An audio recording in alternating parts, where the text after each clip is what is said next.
പരിശുദ്ധ പരമദിവ്യകാരുണ്യത്തിന് എന്നേരവും ആരാധനയും സ്തുതിയും പുകഴ്ചയും ഉണ്ടായിരിക്കട്ടെ.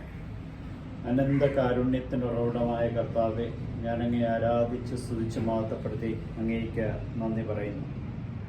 കർത്താവെ, അങ്ങയുടെ കരങ്ങളിൽ എൻ്റെ ആത്മാവിനെ സമർപ്പിക്കുന്നുവെന്ന് ഉദ്ഘോഷിച്ചുകൊണ്ട് സ്റ്റെഫാനോസിൻ്റെ ജീവൻ കല്ലെറിഞ്ഞ് കൊല്ലപ്പെടുമ്പോൾ പ്രാർത്ഥിച്ച പ്രാർത്ഥന ഞങ്ങളിപ്പോഴും പ്രാർത്ഥിക്കുന്നു. അങ്ങയുടെ കരങ്ങളിലാണ് ഞങ്ങളുടെ ജീവിതം. അങ്ങയുടെ കരങ്ങളിലാണ് എൻ്റെ ജീവിതത്തെ സമർപ്പിക്കേണ്ടത്.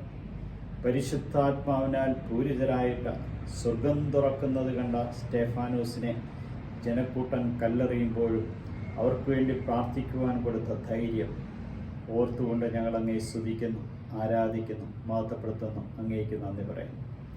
കാരുണ്യവാനായ കർത്താവെ, ഇന്നത്തെ സുവിശേഷത്തിൽ അങ്ങ് ജീവൻ്റെ അപ്പമാണെന്നും നിത്യജീവൻ വേണ്ടവർ ഈ അപ്പം ഭക്ഷിക്കണമെന്നും നിത്യകൂടാരത്തിൽ വസിക്കേണ്ടവർ അങ്ങേ സ്വന്തമാക്കണമെന്നും ഞങ്ങളെ ഓർമ്മിപ്പിക്കുന്ന കാരുണ്യവാനായ കർത്താവെ, ഒരപ്പമായി ഞങ്ങളുടെ മേൽ വന്നലിയുന്ന അങ്ങയുടെ ദിവ്യമായ സാന്നിധ്യത്തെ ഓർത്ത് ഞങ്ങളങ്ങേ ആരാധിച്ച് സ്തുതിച്ച് മഹത്വപ്പെടുത്തി അങ്ങേക്ക് നന്ദി പറയുന്നു.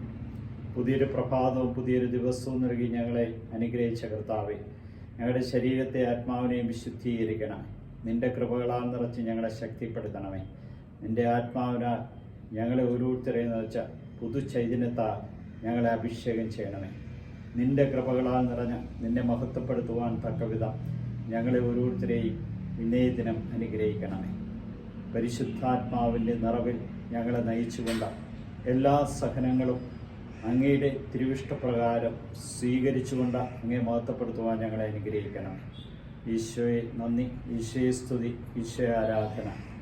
നീ എഴുന്നള്ളി വന്ന ഞങ്ങളെ ഓരോരുത്തരെയും അനുഗ്രഹിക്കുകയും നിൻ്റെ കൃപകളാൽ ഞങ്ങളെ ശക്തിപ്പെടുത്തി അനുഗ്രഹിക്കുകയും ചെയ്യണമേ.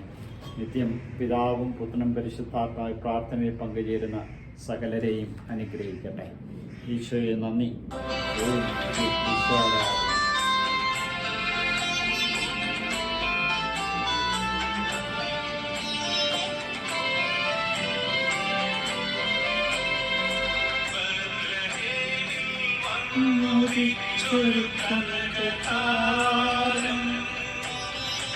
യുഗ